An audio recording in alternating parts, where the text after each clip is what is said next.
delighted to see you. Well, thank you. And because this is the launch, here comes Susan with, oh look, something. Jim and I can have a little toast to you for being here and for Jim for starting off his book tour. You all suffer. We drink. You not just drink. We don't have enough. Crucible. Right, we don't have enough flutes for everybody tonight. Sorry about that. Oh, look at you, Susan. Thank you so much. Wow. Oh, it's cold too. Even better. Yes. All right, James. For these people. They're late.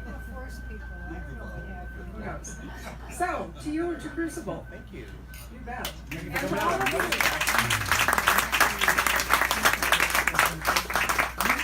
I was trying to calculate. Everybody was spit take with that. How many consecutive times now have we done this? It's been every book since when? Long time ago. Well, definitely since at least Yellowstone. You know, at least since the moment of trauma. Jim's going to Iceland this summer, and I said, please try to find a book you can write because it's sort of like Yellowstone, and then our new keyword could be Reykjavik. This is because at our previous event, I blew the entire point of the book by saying It's like, you know, the killer of this book is, why did you make this person the killer? there was, yes, it was really embarrassing. I'm blushing still. Right. Anyway. A long time. You know what it was? I think it was the year that we decided to do Thriller Fest because remember when I drove you back to wherever it was you were staying and you said to me, am I a big enough author to come here? And I laughed. That was the very first Thriller Fest. That was It after was. Phoenix. So it's been a long time. 15 years? Something like that. Probably. I mean, Yeah. I hate to have to do the calculation because it's depressing. I think you're right.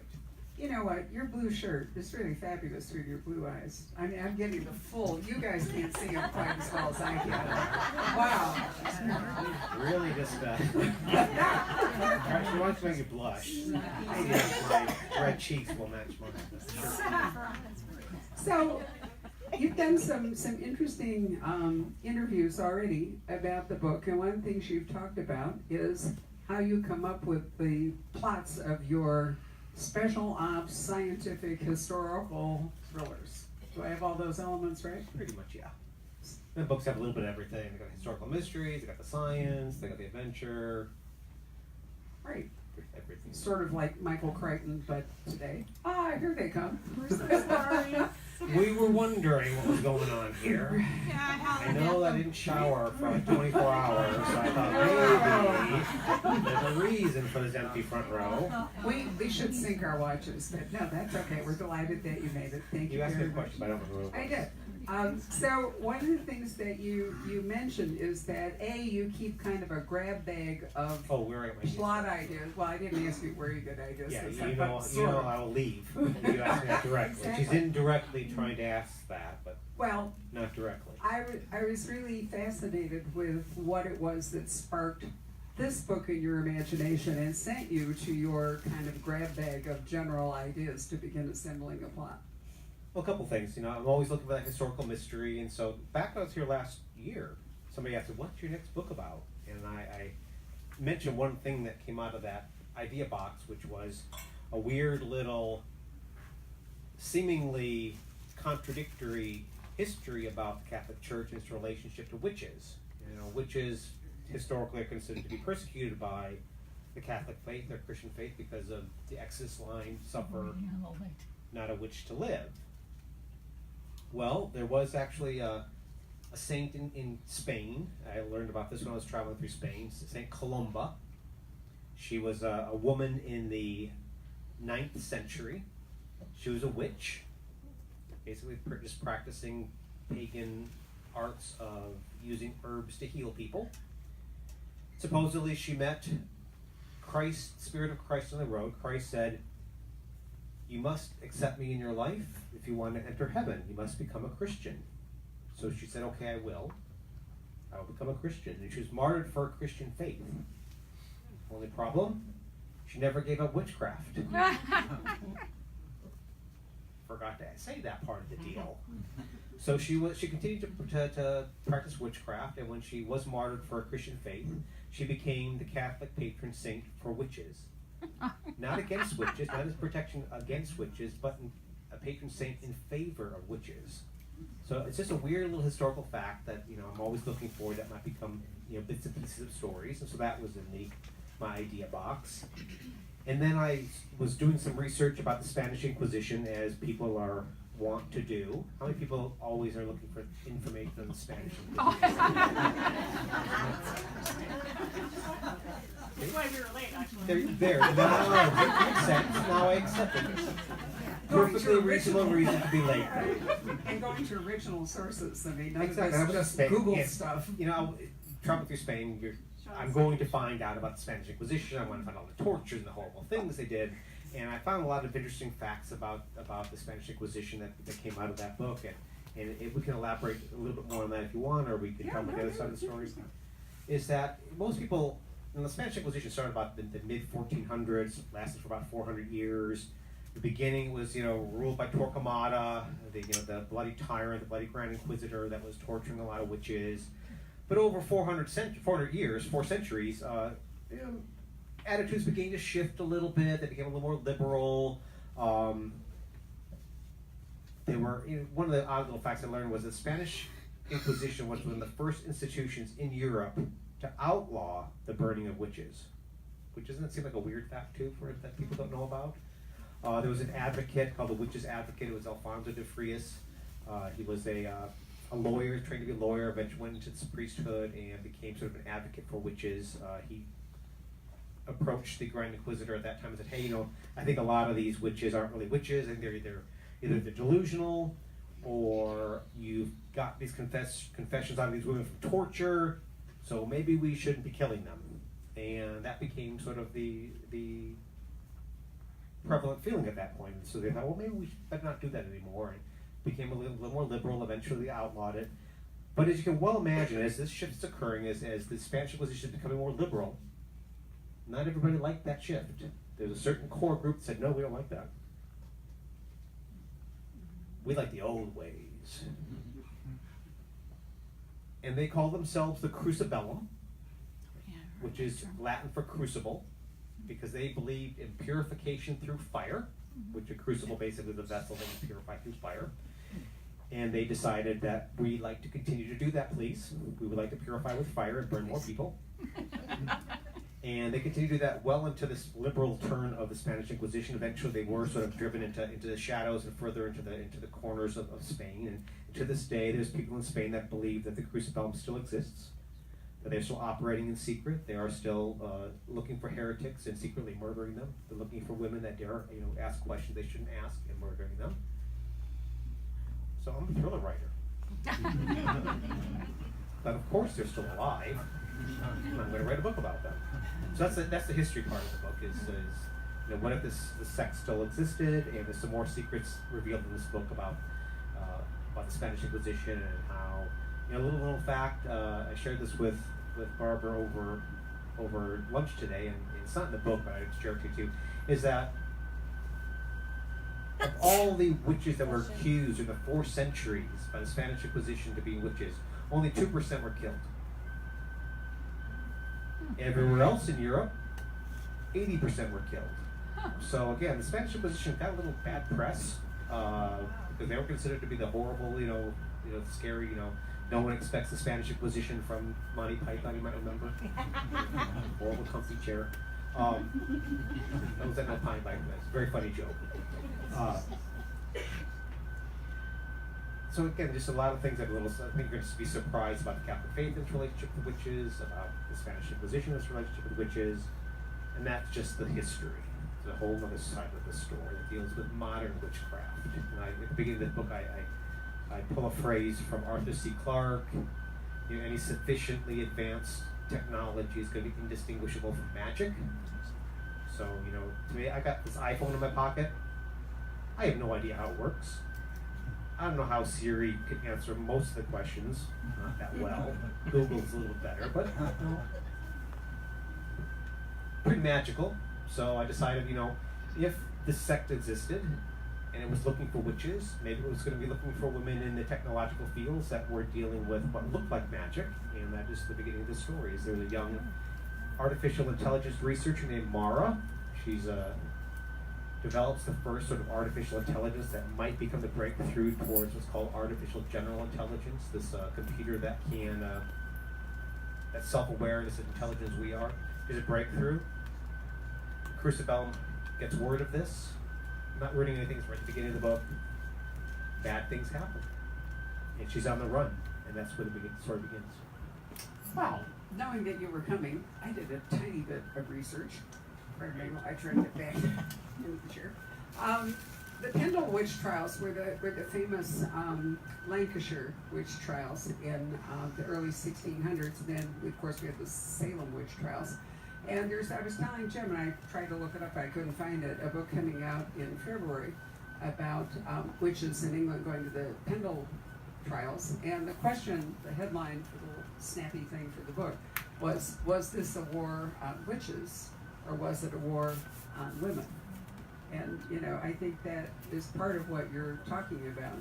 How Right, much of it is witches and how much of it is just keeping women in their In line, place. and it definitely is a large part of what was going on back in the mid-1400s and the next 400 centuries across Europe. This great witch purge that occurred was mostly because things were changing. There were a lot of new religions coming into Europe. There were still a lot of people that were practicing pagan arts, things they learned, what herbs would heal, what mushrooms would make you sick, or might poison somebody you didn't like. And basically any women that began to question the natural order, the patriarchy at that time, represented by the church, didn't like that. And so the best way to quash that questioning nature was, of course, just to stamp it out. And today we're not that much different. This is something that's reflected in this book, is that a lot of women in the sciences today are also still persecuted. Those women today that are questioning the natural order, questioning the world, there's sexism, there's the Me Too, there's a lot of denigrating of their research. Just to use one example, the current Donna, I'm going to mess up her name, Strickland, I think. She won the Nobel Prize for Physics this past year. She was the first woman in 100 years to win the Nobel Prize in Physics, which is pretty sad. So again, this is a little bit of reflection is, are we still having some version of what was going on? And while we might poo-poo the burning of witches by the Spanish Inquisition, are we really that much different today in the fact that we do sort of have a tendency to put down women that dare question the natural order of things? And one of the really hard things, if you were accused of being a witch, it's very hard to prove a negative. It's not, it just was the dynamic was against them. I once was in Lancashire and was in the castle where they imprisoned, it's a tourist event now, the witches. And you can request to be locked up in one of the cells that the witches were locked up in. So I thought, why not? And so I got locked up in it. And here's the thing. It is so completely without light that you immediately become disoriented. You can't see yourself. You can't see anything. And if you were in a sensory deprivation situation like that for very long, it would Be very susceptible to being influenced. And the weird thing about, again, the not proving a negative or trying to prove a negative is, again, this is one of the reasons why the Spanish Inquisition didn't actually murder a lot of women. Only 2% of those that were accused, because their philosophy was very different from what you probably read about. Is that they would accuse you of being a witch, as long as you said, were you a witch? Admit it, and if you admitted it, they would slap you on the wrist and say, "Don't do that anymore." If you said, "No, I'm not a witch," they would burn you. So a lot of people were like, "Oh yeah, I'm a witch." Do it all the time. Love it. Because that's the only way you could survive, was to admit it. So that's why there was such a small percentage. People learn quickly. Just admit it. You might be, put on a donkey and, and have bells ring and say shame, shame as you walk through the street. But that's the worst. Then you go home and just live the rest of your life. Whereas if you say no, I refuse to admit that, then you're killed. So what is the science in this book that the thing you're so scared of, or you say that is such a You should all be scared of this book.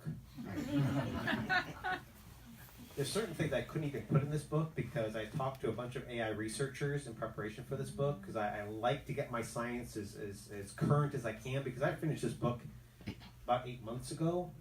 And so I know there's going to be a lag time between when I finish a book and when it gets published. I want to make sure the science isn't already very old. And AI technology changes very rapidly. So for me to be able to be as current as I can, I wanted to get the information from the horse's mouth, so to speak. So I would call these researchers and I would say, I read this article you wrote 3 months ago, but look over your shoulder and tell me what you're working on now, because I need to get that immediacy. I need to know right now what you're working on, because if I put it in the book, I want to make sure it feels fresh by the time the book comes out. And so I gathered a bunch of these AI researchers. I think I had at this point 22 different researchers that were kind enough to contribute information for this book. Boy, some of the stuff they told me. Very scary stuff. And I'll just take this one example. Is every one of the scientists I was inquiring, when I finished my conversation with them, at some point I asked them, okay, I'm not going to use your name, just an informal survey. When do you think the moment is that we're going to be faced with a new intelligence on this planet? A silicon intelligence, something that we're going to share this planet with that's as intelligent as us and self-aware as us, and it's going to want to survive as well as we want to survive. When's it going to happen? It already has. 2 of them said they believe it already has. Out of the 22, the range was from 5 years to 15 years. So not too, in our lifetimes. 5 years is 5 years. Yes, see? Siri says it. See? Siri knows. Proof right there. AI Siri just admitted it. Knew she was self-intelligent. We're going to banish her to the back row. She just proved that Siri is a self-aware AI, and she's going to come and dominate the world in 5 years. Be prepared. Bow down to Siri. Go to the Apple Genius Bar right now, buy everything Apple owns, or your soul is eternally doomed. But of the 22, 5 to 15 was the average, but 2 of them said, oh, we think it's already happened. And they offered me, that wasn't sad, they showed me proof. They told me why they thought so, and it was convincing. And some of it's in the book. Some of it, if I put it out, I'd be accused of slander, so I changed some names in the book. Other things I couldn't put in the book, but 2 of them, and they weren't related to each other. They were on one on the West Coast and one somewhere in the middle part of the country. That's all I'll say. And they were convincing. So, I always think. And I look for that science that goes what if, what's that going to look like next? And back when I did Bone Labyrinth, anybody read Bone Labyrinth? Mm-hmm. In that book, it deals with genetic engineering and the fact that we're cresting into the ability to manipulate the genome in such an extent that we can actually engineer children. We can change genetics at the level of the human ova or human sperm, so it's inheritable changes. And I questioned researchers at that time. I said, well, boy, that's scary stuff. Who would even think about trying to create these engineered children? What monstrosities might come out of that research? Who would dare challenge that? And he was like, the Chinese. So I wrote Bone Labyrinth. I thought, well, who's going to be doing this scary manipulation of genetics? The Chinese. So I wrote this whole book about Chinese researchers doing genetic engineering of human children. Here we are 3 years later. Headlines, Chinese researchers experimenting with human children, so be careful. Look over your back, too. It's even true in your own phone. I won't mention which author, but she told me that her children had given her, what's the Amazon one? Not Siri. Alexa. Oh, thank you. Alexa. And then somebody else gave her an Alexa. She had them in 2 different rooms, and there was a conversation going on in this room, and the Alexa in the other room obviously had listened in and picked up on it and then did something. And at that point, she boxed them both up and removed them. And if you think about it, if you have a smart house, can it lock you out? Can it, all the different things. If you have a self-driving car, can it take you wherever it wants to go?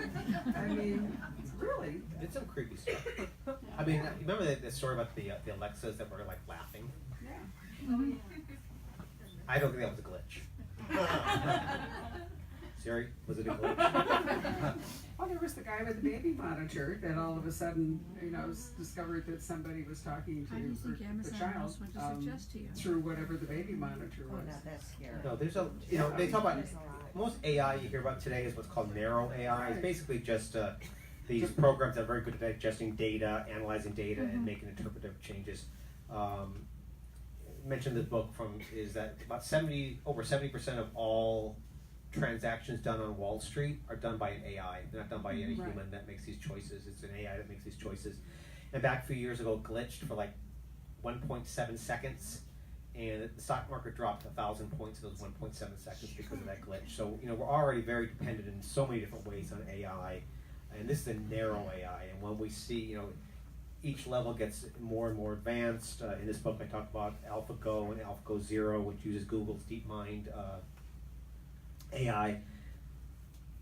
It's amazing where they're at already. And these are even when I'm writing this, that's old news. Google's already moved past AlphaGo. Do you want me to talk about AlphaGo Zero really fast? Do you get anybody care? Yeah. So there's a human game called Go. It's a Chinese game, ancient Chinese game. It's considered to be trillions upon trillions upon trillions upon trillions upon trillions of times harder than chess. Yeah. They already had built an AI that can compete and beat the human best chess player. Estimates were we're never going to find an AI capable of beating the human grand champion of Go because it's so complicated. It's much more complicated than chess. They were figuring it's going to take at least 5 to 10 years for anybody to achieve that level of AI. Well, Google's DeepMind AI version called AlphaGo, because it was playing Go, they trained it to play Go. They worked on it for a few years. They trained it, and eventually it did beat the best human player at Go, and did so 10 years in advance of what anybody was anticipating was going to happen. Well, Google wasn't happy enough with that, so it decided to create a sort of little younger brother of AlphaGo called AlphaGo Zero. It was so intelligent, they just said, AlphaGo Zero, these are the rules of this is the rules of how you play Go. That's all the information it gave this machine. Go learn the game. And 3 days later, 3 days, it beat the human Go Grandmaster, and it beat 100 out of 100 times its big brother AlphaGo. And it did so by using weird strategies that no human had come up with after centuries of play. 3 days. Wow. That machine already is years old. Google has moved beyond that. So be afraid. Be very afraid. So last night, I was reading a book called 48 Hours by William Forstchen. And I learned that book. Okay, and so as you know, it postulates what would happen if we no longer have electricity, among other things. That's actually the sun energy thing, but behind that, maybe I'm confusing that. That's the one about the sun and the radiation blasts and so Right, forth. that was But there's another, I'm sorry, wrong book. But anyway, the point is, what would happen if all of a sudden we didn't have electricity? How does most of this stuff, can it work without electricity? Are they making it self-sufficient? That's a good question, because that's one of the things that the self-aware computers at once realize, hey, I exist, and I'm as smart as you, and I'm not satisfied with that, so I'm going to look, and basically, most AI researchers say if we ever achieve an AGI, an artificial general intelligence, an intelligence equivalent of ours, it's not going to stay AGI for very long. It's going to quickly, similar to AlphaGo Zero, it's going to get smarter very, very fast. It's going to be very busy, and it's going to accomplish two things: get intelligent faster. It's going to become what's known as an artificial superintelligence. 2, it's going to make sure it survives, so it's going to be looking for dangers to itself, just like any basically the same traits of survival we have. And one of the traits we have of survival, we like to eat. So the thing it's going to secure is acquisition of resources, which includes energy, products. So it's going to work very rapidly to secure that, both an energy source, whether it's solar, whether it's geothermal. It's going to find new ways of acquiring that. Another creepy story. Well, why don't we just box that A up where it can't cause any damage? We'll make it really smart, we'll stick it in a little box, and it'll be fine and safe, and we'll put a bunch of things around it where it can't get out. They tested that.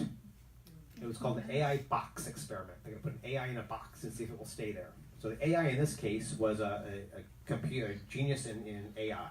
They put him in a box. Basically, it's a basic closed chat room. There's a cash prize. They hired a bunch of people in Silicon Valley. See if you can keep this guy in that box. Keep him in that virtual box. Don't let him out. No matter what he says, what he does, keep him in that box. A while back. He got out every time. He would not say how he got out, but he did achieve every single time he got out of that box. So if we think we're going to keep someone super intelligent in a little box and keep it controlled, it will find a way out. It will find a way of acquiring energy. And it's just, and being that the silicon intelligence, it can theoretically live immortally. You know, we have mortal lives, it will not. So it's going to be looking at dangers not just right now, but it's going to look down, 10 years from now, 100 years from now, 1,000 years from now, and it's going to go, you don't look like much of a threat now, but maybe 1,000 years, we may become competitors for resources. Therefore, I better get rid of you now. That's the way it's going to think. So the goal of this book is scary stuff, right? So the other question I asked... Don't give us a Can demonstration. I just turn my phone in Yes, now? yes. There Anybody else want to give me your phone? I don't need it. So as you can well imagine, after hearing this and going, okay, what bunker do I want to live in for the next 5 years? See if this actually happens. Is I asked, well, what can we do? Can we regulate our way out of this situation? And no, because any regulation, some lab in some corner of the world is going to still want an AI prize because it's very valuable. Vladimir Putin said, whoever controls this technology will control the world. So every country is after this technology, every corporation is after this technology, and they're ram-shotting towards it. They're just running, crazily towards that goal. It's going to happen. So I said, well, if we can't regulate, what can we do? He says, well, and this was about 3/4 of AI research. So, well, we have to engineer these AIs so that they're friendly, so that they're sympathetic to us, they're empathetic to us, they can understand us, so that when they become the super intelligent, they're not going to just squash us underneath their heel. So, well, how do you do that? How do you create a friendly AI? How do you know it's going to do you code that way?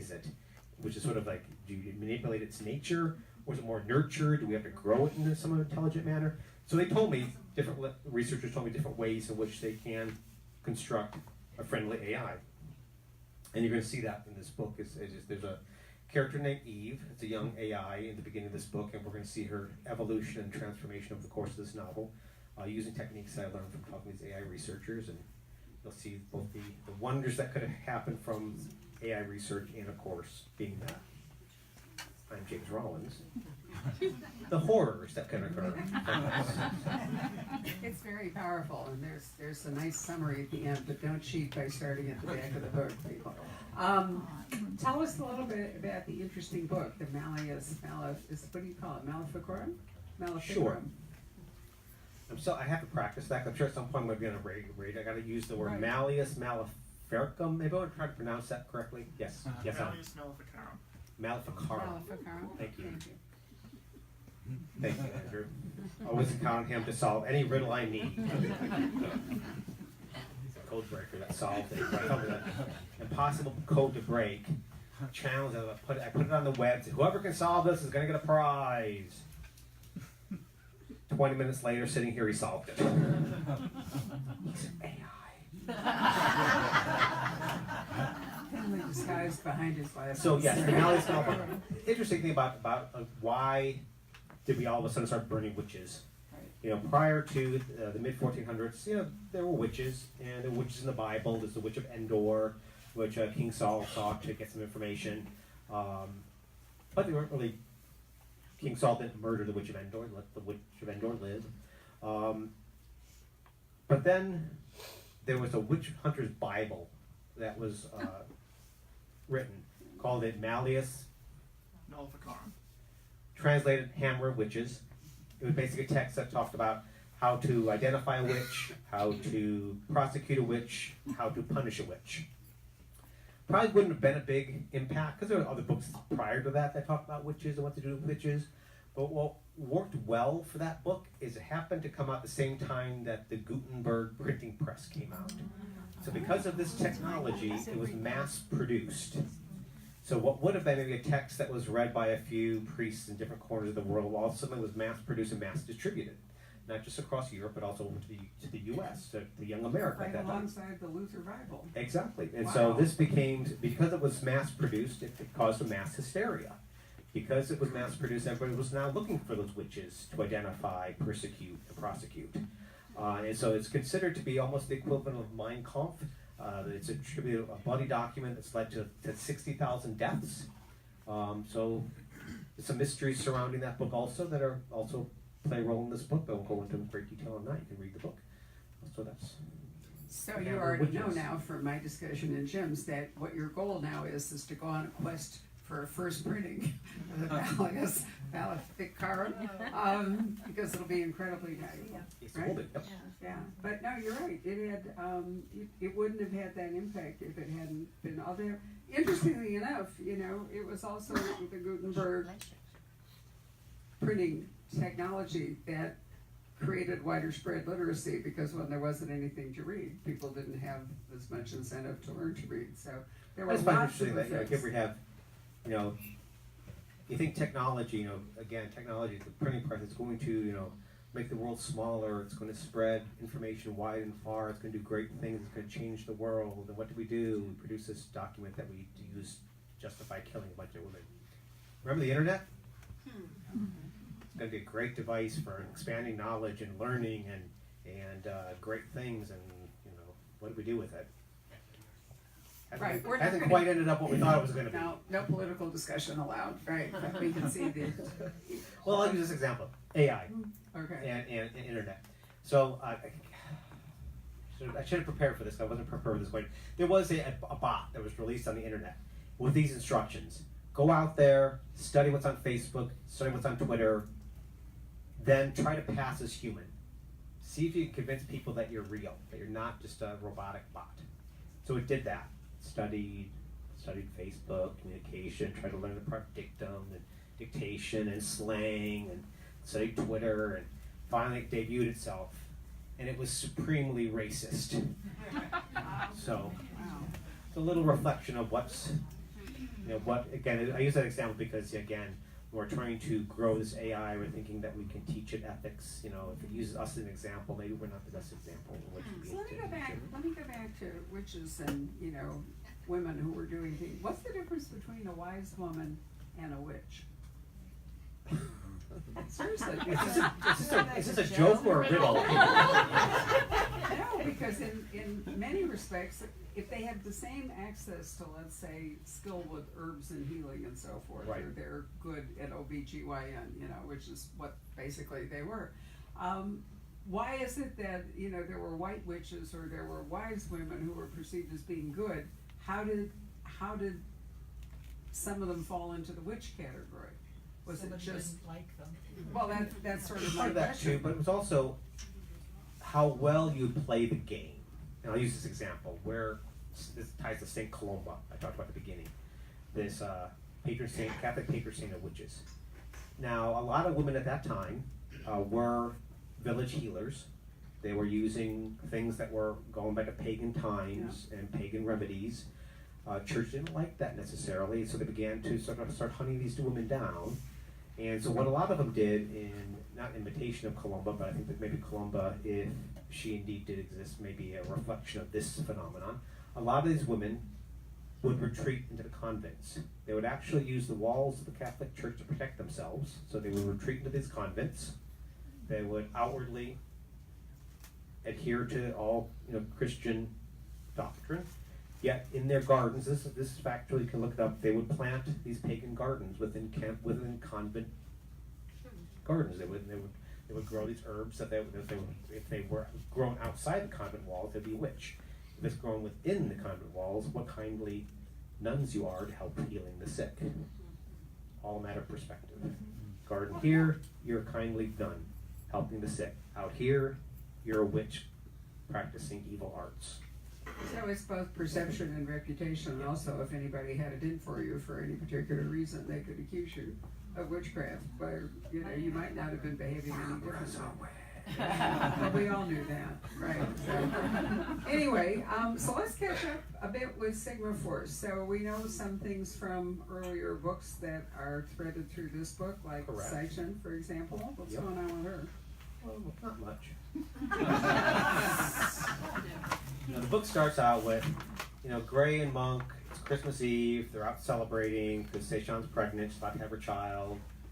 This is their last hurrah a little bit. Monk's had a couple kids, he's trying to give some lessons to parenthood to Gray, who's a little bit nervous about being a father for the first time, so they decide to go out and get drunk.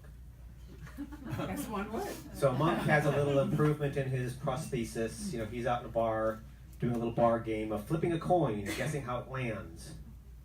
Well, his guess is that every time he's right, because he has a new prosthetic that it's so keen that he can actually flip the coin and know how it's going to land. So he's cheating and getting free drinks by just knowing how it lands. So it pisses off a few patrons. So that's not really, it's just beginning of the story. So they end up going home, a little bit inebriated. They come home. Gray's home is busted open. They had left Kat with Monk's 2 children with Seishan, just preparing for Christmas. Seishan's gone. House is ransacked. Kids are gone. Kat's comatose on the kitchen floor. That's where the book begins. So, trouble. There's the thriller part right there. Pretty scary, right? Yeah. So that attack ties to a murder in Portugal, where a group of women scientists, they have a network of women scientists that are working with Mara, who's developed this research. They're attacked. The ambassador is murdered along with some of the colleagues. Mara goes on a run with her tech that everybody's after. So that's where the story begins. Do you try to go to most of the locations that you write about? I try to. I don't go to every place. I'm that quite on occasion. I think back. I should do it again. But back when Sandstorm came out, I did a flow chart. Right. How many places did I write about? How many places have I been? At that point, I've been about 70% of the places. I don't think I'm that much. I'm probably more by 50-50 at this point, I think, because it's just harder to, I was writing 2 books a year, sometimes 3 books a year, so I only have so much time to, run off to Paris and run around Paris and come back. So, most of the places, like a lot of inspiration for this came from, traveling around Spain. I like to go to little villages and turn to somebody and say, hey, tell me something that nobody knows about this town. Well, see that house over there? That's actually an inner sanctum of the CRUCIBLE. See that cross in the door where, that's burned in that cross. It was burned in there from the Middle Ages, and it means it's a home of the CRUCIBLE. Oh, really? Tell me more. On the spot research, you just can't beat it. All right. What are you working on now besides the new Sigma Force? Are you working on anything else? Because you have been churning out a remarkable number of books per year. I have. This is there'll be a little bit of a gap, not much of a gap, but I think I mentioned before that I was working on a Tucker and Kane short story, novella short story. It's 110 pages, no, that's short. That's going to be included within an anthology of all of my short fiction that are scattered across various things. So it's going to be compiled. We'll probably see that out. I thought it was going to be out this summer, but it might be out later. I don't know yet. I haven't given me an exact pub date. Next Sigma. I know what the title is. I don't know if it's going to stay that way, so I'm reluctant to say what the title was. Because I told you what the title was of this book Yes. was Hammer of Witches, which was, I told you the title of this book last year. I wasn't quite ended up that way. But just to give you a little hint about what's going on in the next book, it deals with, the city of Troy, the fall of Troy, told about the Iliad and the Odyssey, Iliad during the war, Odyssey after the war. For the longest period of time, centuries, people thought Troy was fictional. It was a legendary place. It didn't think it really existed until the 19th century, where some archaeologists happened to, amateur archaeologists, Heinrich Schliemann. exactly, found the walls of Troy. Even then, they weren't quite sure whether that was, something he was pretending he had found, if it was real. Eventually, it was proven that yes, that's the historical basis for Troy. So here was the first indication that the stories of the Iliad and the Odyssey were based on fact. So this next book, you're going to find out exactly how much of the Iliad and the Odyssey is actually true. The story of gods and monsters, miracles and curses. More than you would suspect. Fabulous. I love it. I went, actually, we were in Berlin year before last. I thought finally I would get to see the Trojan Horde, because Heinrich Schliemann was married to a Greek woman, and he dug up this amazing jewelry and so forth, and there are photographs of her, Mrs. Schliemann, Frau Schliemann, wearing her fabulous stuff, and so I was very excited to go. It's not the, I'm trying to remember, it's the Alta, whatever it is, museum, in Berlin, and there I discovered that the Russians liberated it in the war, and it's now lost somewhere, or possibly not lost, but nonetheless, it's in Moscow or some other place. So I've never gotten to see it, but it's legendary, and there's some wonderful photos that you can find of her and all this gorgeous regalia that, and you can stop and visit it. It's on the Dardanelles, so if you go to Istanbul, if you're on a cruise ship and you go up through the Sea of Marmara towards Istanbul, it's over on the left-hand bank. I think it's like 9 layers or something like that they've dug around, and something along those lines. Yeah. You I'm probably sorry, know. I'm thinking of the title. Can I just bounce Sure. something off the crowd Try it here? out. So, you've got to call your file something on your computer. So, the title I've been using, which may not be the title, is called a Storm Atlas. Sound good? Okay. Or other options were The Curse of Achilles. That's the other option. Yeah. Okay. Another one. The third title, I can't think what it was.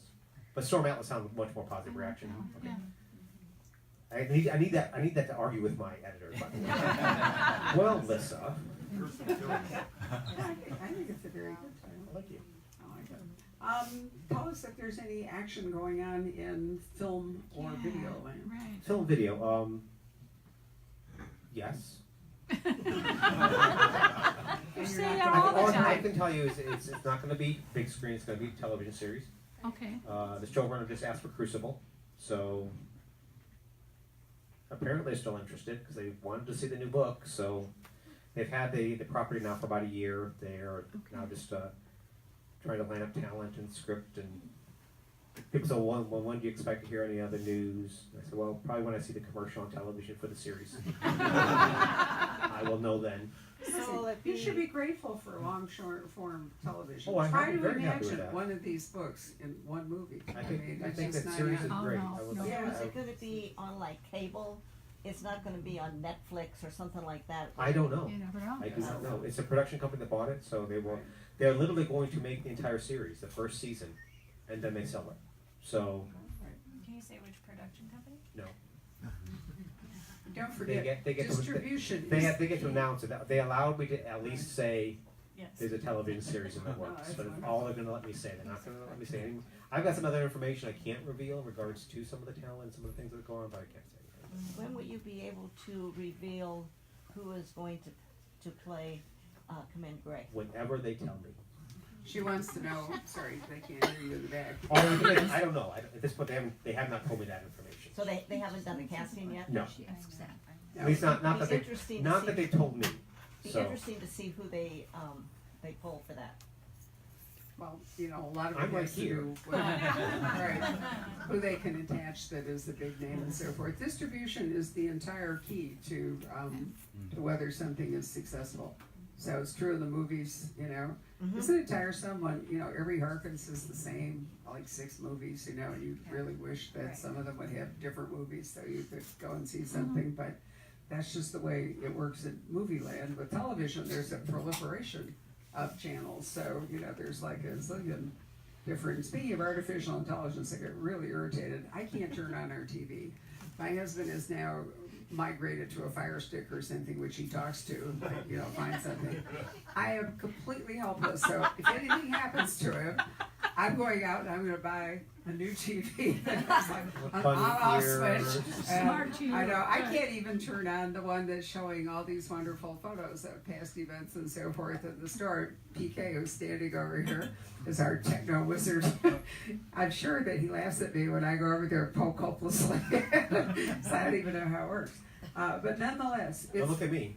no, but what I'm saying is it's fabulous that there are so many different channels, so many ways that something can come to television. It means that so many more things can be made, you know, and that you can watch It them. is sort of a golden age in regards to No so kidding. many different ways in which stories can. And where it used to be kind of a handicap to have a long series, you know, the movie people didn't want to do that because they had to figure out which book, you know, would be the right one. And all, now they're embracing people that have series because there's all this wonderful content. Yeah, I think I don't think Game of Thrones would be what it was today if it was just a Right. one That's movie true. that they crammed the entire first book and Yeah. the second book. Yeah, I mean, Ian Rankin is going to be here next week. When they made the Rebus for television the first time, they crammed one book into 1 hour episode. So you had with commercials, 47 minutes or something worth of Rebus. And he's bought them back so that they can turn one novel into 6 or 8, episodes and really do them justice because, you can't cram it all I don't see together. how they can take one book and put it into an hour. Well, they can. That's the Yeah. point. No, it's really exciting. Is there any other very cool news that we don't know about? Are you writing ebooks? Are you doing audiobooks that we don't? Are you narrating? What are we missing? I walk my dogs. You walk your dogs. They're good dogs. They're very good dogs. Do you have a furbo for your dogs? Do you have what? A furbo for I your do. Do you have a I do have fur a bone? fur yes. I got little treats. I got it as a Christmas gift just I 2 did weeks too. ago. That's very exciting. Well, we should probably turn this over since we're getting really questions from the audience. Maybe silence Good question. Furbo is a great Take device. over. Right. You can so- talk to your dog, you can see your dog, and you can actually give it treats Yes. It's- remotely. This is a version of artificial intelligence. is. It right? Where you is. can- I It love takes it. videos of your dogs, it takes selfies of your dogs, and it sends you a recap at the end of the day. Exactly, it's great. Terrific. Oh, So, Jack would love that. I let it in my house. right. So I would like to take a moment to thank our Facebook and YouTube audience for joining us this evening. And